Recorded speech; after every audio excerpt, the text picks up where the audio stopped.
আসসালামু আলাইকুম সম্মানিত ভাইয়েরা, যদি আপনাদেরকে আমি একটু দেখাতে চাই তাহলে এই ভীমটি কলমও আছে 10, ভীমও আছে 10। তাহলে সঠিক পদ্ধতি ব্যবহার করে কিভাবে রডগুলো নিব।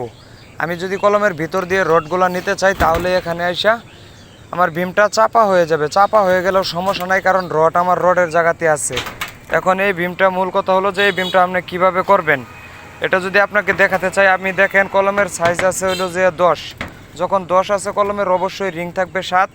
যখন 7 থাকবে তখন আপনার 7-এর ভিতরে যে 7 রিং কখনো যাবে না। অতএব এটা কী করতে হবে, প্রথম অপশন কলমের সাথে যে রিংটা থাকবে সেই রিংটা দিতে হবে আপনাকে 5.5। তারপরেরটা দিতে হবে আপনার হইলো যে 6। তারপরেরটা দিবেন হইলো যে আপনার 6.5। তারপরে আপনি আস্তে আস্তে ধীরে ধীরে বড় বানিয়ে 7 পর্যন্ত নিয়ে যাবেন।